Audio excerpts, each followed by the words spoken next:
I would like to suggest that the first two chapters of the book Noli Me Tangere and of the book Noli Me Tangere would actually show the awkwardness and the tension between the two men, Don Crisostomo Ibarra and Father Damaso, because of the incident, and that Crisostomo Ibarra doesn't really have a clue of what had happened, but the townspeople knew what was going on, and probably they didn't expect Crisostomo Ibarra to be very warm towards Father Damaso, who was, of course, partly responsible for the death of Don Rafael. So the first interaction between Father Damaso and Ibarra quickly establishes the harsh dynamic of their relationship. Damaso's cold reception of Ibarra's enthusiasm also suggests that something has happened between the two men and that Ibarra is fully unaware of the change of the circumstances. The crowd's silence seems to further suggest that the circumstances of Ibarra's arrival are fraught with tension, and Ibarra is left to get to piece together the strangeness on his own. So the lieutenant's sincere reception of Ibarra, along with the fact that Ibarra's father has died, suggests that Ibarra's current situation is most likely related to the lieutenant and Father Damaso's recent argument. The kindness that the lieutenant shows Ibarra also aligns with the young man with the government rather than with the church. So the fact that the group of the dinner guests is so stratified when it comes to how they treat Ibarra suggests that he is a controversial figure in the society or in the community. So the reason for this, though, seems to be a mystery to Ibarra, and how the guests treat him most likely has to do with whether they align themselves with the church or the state. Okay, so I got my summaries from the website litcharts.com, and if you are using Google to research for your assignments, it's fine because you can use that as your reference. But of course, I would have a different analysis with LitChart, although LitChart has presented its own. But if you're going to look at this, I don't think this is supposed to be that deep. Okay, for example, kaning analysis sa dinner party or sa katong sa piging, I'm not really sure if there is really a division between believing the church or the state, but it could be because the prior to the constitution, prior to our independence from Spain, the church and the state weren't essentially separated from one another, and that the Catholic Church had control over the affairs of the government if it had to.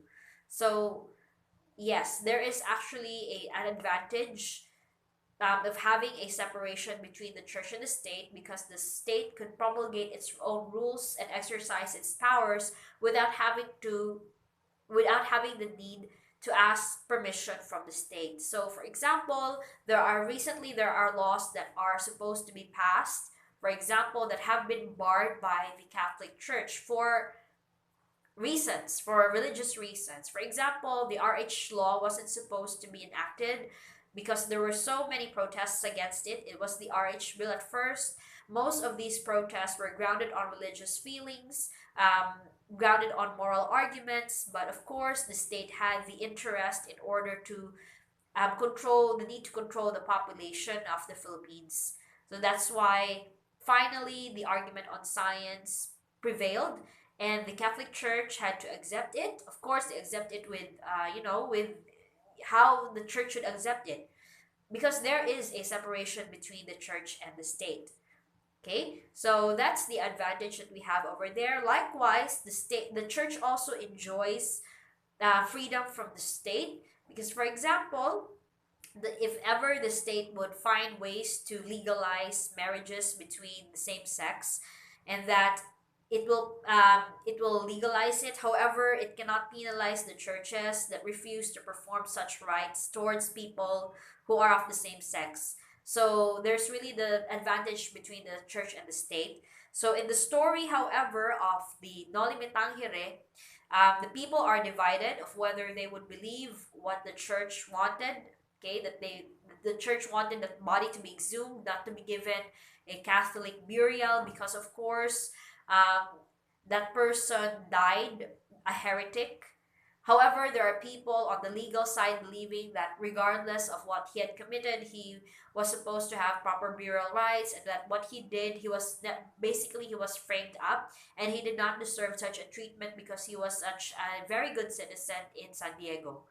Okay, so we are going to move on with chapter 3. Chapter 3 just discusses about the profile of Don Crisostomo Ibarra. We get to know him better. Okay, so following that, we also are invited. He was also invited to another dinner. Okay, with the same encounter with Father Damaso, but although in a setting which is more intimate, which allows him to, I think, read a little bit more about the priest's character. But if you're going to look at it, the priests, Father Sibaila and Father Damaso, were basically hankering over a piece of, piece naman of a position in the dining table. Father Damaso and Father Sibaila both thought that because they were esteemed members of the society, being part of the religious order, that they should be given the proper chairs or proper seats. However, it was reserved for Don Crisostomo Ibarra, whom the host found him to be the most fitting to be given that table, knowing that he just returned to the Philippines. Also, we can read in the next chapter that um, Father Damaso was not contented with the food that was served before him because the food was tinola. So if tinola ang manok, no, what we would want is to really have the best piece in that dish. So preferably you would want the thighs, the wings, or the breast. But what was given to him was merely the not so good parts and a few vegetables and soup. However, Don Crisostomo Ibarra was given the best parts, which also speaks a lot about how the host sees him. He sees him as an honorable guest. So that hurt a lot for the priests who were very ambitious. Okay, so here's chapter 3. The two friars, Father Sibaila and Father Damaso, verbally spar with one another for the seat at the head of the table because they were just heaping worthless praise upon each other in the hopes of doing so will win them the seat. Okay, so there's actually the competition even in the smallest matters. I don't know why having the best seat at the table, would be such a big deal for these two priests who were obviously supposed to serve the church, God, and of course the people, but they really wanted recognition for themselves. Let's try to look at the analysis presented to us by lit charts. It says here that Father Damaso and Father Sibaila offer the seat to the lieutenant only in an attempt to put on an end to their own dispute is a small-scale example of the way the church manipulates the government throughout the Noli Me Tangere. In this moment, the reader catches a glimpse of what's to come regarding how friars encourage the authority of the state only when it benefits themselves. It is no surprise that Father Damaso scoffs at Ibarra's notion that happiness depends on freedoms, considering that as a powerful Spanish friar in a colonized land, he is uninterested in promoting the people's prosperity or freedom. Furthermore, he shows a disdain for education in general, framing it as something that isn't worth going out of one's way to obtain. In doing so, Damaso insults Ibarra's hard work in addition to undermining the means by which Ibarra has attained his community's respect. By reminding his listeners that Damaso once ate at Don Rafael's table, Ibarra portrays the priest as an ungrateful while also insulting his old age. In addition, it is worth noting that the lieutenant doesn't repeat Ibarra's toast, neglecting to say Spain and Philippines. This suggests that although he works for the government, the current circumstances surrounding his argument with Father Damaso makes him disinclined to praise colonist rule, since the toast itself emphasizes Spain's supposed right towards the Philippines. The young blonde man's callous belief that Filipinos would be better off if they didn't leave their homeland illustrates the power of isolation and shows the deep ignorance and disdain of the Spanish colonizers. So this one is not a critique to Spain as a country as a whole, but rather to the colonizers or those people who were really assigned here in the Philippines who had an age-old belief that colonizers were more superior than the Indios. So if Ibarra never left the Philippines, he wouldn't necessarily even know how to challenge Father Damaso. As such, it is in the best interest of the country's friocracy to discourage Filipinos from traveling abroad and educating themselves. This is also further proof that the colonizers project their own desires and insecurities onto Filipinos. Isolation doesn't benefit Filipinos as the blonde man alleges, it benefits Spanish colonizers like him.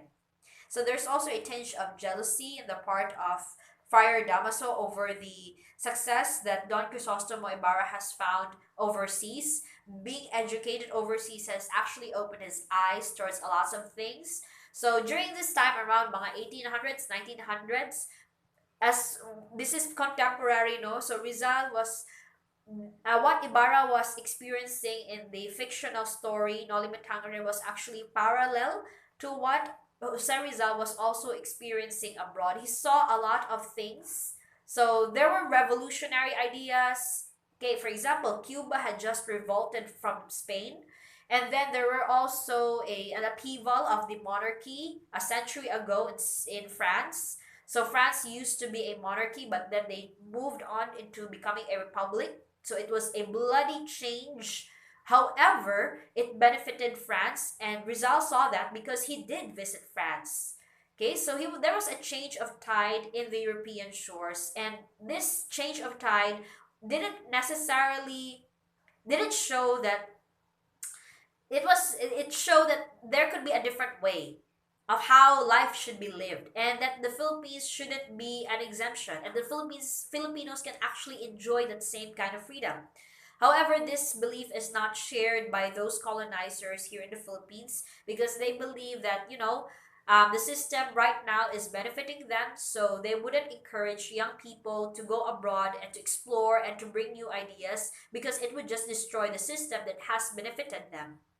Okay, so we go to chapter 4. So as Ibarra walks home that night, the lieutenant catches up to him, and his name is Senor Guevara, and he explains the circumstances of Don Rafael's death. Because Ibarra's father was the richest man in the province, he had many enemies. This was exacerbated by the fact that he refused to go to confession, which Father Damaso greatly resented.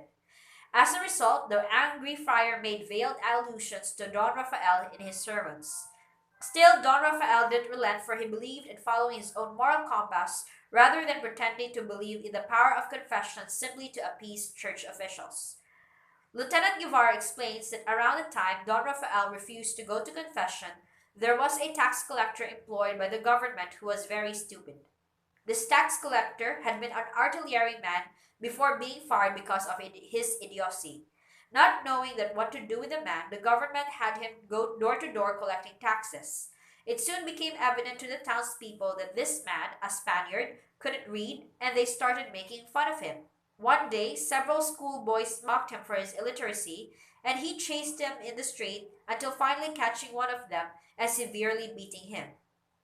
Don Rafael happened to be passing the lieutenant explains, and he intervened by pushing the tax collector away from the boy. Unfortunately, the push was a little too hard, and the collector fell backward and dashed his head open on a rock. Continuing his story, Guevara explains that Don Rafael rushed the collector to the courthouse, but it was too late. The man died shortly thereafter, and Ibarra's father was thrown into the jail cell. At this point, his enemies and detractors came out of the woodwork to slander his name, accusing him of heresy and subversion. These, the lieutenant says, are serious accusations. To be a heretic anywhere is a great disgrace, especially at the time the mayor made a great show of his religious devotion, he says. Guevara assures Ibarra that he did everything in his power to save Don Rafael, even contacting the Captain General and hiring a lawyer, but unfortunately the government was too corrupt to afford any assistance, and by the time Guevara successfully cleared Don Rafael's name, he had already died in the cell. So there's also another analysis, of course, from this listcharts.com. Lit charts. Literary chart, lit charts. I'll just place it here so that you will know what website it is. So for the analysis, the scene is the first time in Noli Me Tangere that there is a tension between the church and the non-religious Filipinos, and it is explicitly acknowledged.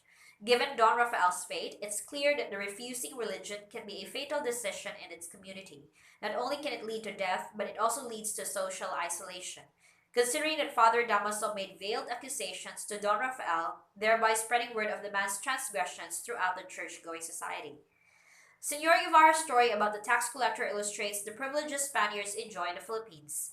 Even though the tax collector was an imbecile, the government still made sure that he had a job. This suggests that even the lowliest of the Spaniards benefits from his or her national affiliation, regardless of whether or not he or she deserves the various luxuries that the government provides. Although Rizal has clearly developed a sense of enmity between the government and the church, where he complicates the dynamic by showing that the government officials, like the mayor, actually answer to the church, a heretic is somebody who believes something that is against the Christian doctrine. That the mayor, who isn't even part of the church, views this as a serious infraction worthy of punishment denotes just how much influence the friars have over the local bodies of the government in the Philippines. To be sure, anybody, especially a Filipino, who isn't devoutly religious finds himself isolated by both the church and the state. So religion was a very big deal back in the day. So even in the, di ba, even ang inyong mga ancestors, ang atong mga lolang and lolo are actually very religious. It's because of this very strong Catholic influence. So it's very strong because it makes you part of the community. People back then were very religious. Filipinos, even before the Spaniards came, were already very religious. Religion was a part of life.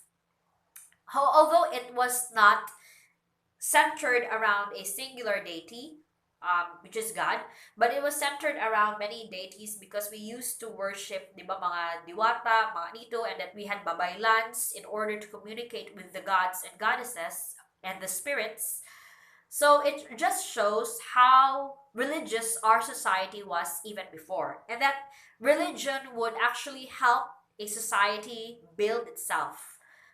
However, religion can also be used as a tool to manipulate people, especially the Filipinos, who were, of course, there were so many doctrines. I believe that a lot of these doctrines during this time were infiltrated with ideas that were no longer biblical or were no longer part of the church sacrament or even really part of the culture. I think it was just added in order to bolster the church's influence over the Filipinos. So, if you weren't part of a religious order, you haven't been attending church or going to confession, then you are already branded as a heretic. So, there is actually this view on people who no longer attend church. There was no religious freedom. Everybody had to be Catholic or Muslim. Anything in between would make you a heretic. And being a heretic is not a good way to go because, again, as what Don Rafael had experienced, he was isolated and was slandered in public by allusions of this Friar Damaso. So you would see that religion was really an important, it was an integral part of the society, but at the same time that it is so damaging because it can actually control people to do something even if it really is against their will. And if going against it will only lead you to suffering and isolation, as what Don Rafael had experienced. So that's chapter 4. We have 6 more chapters.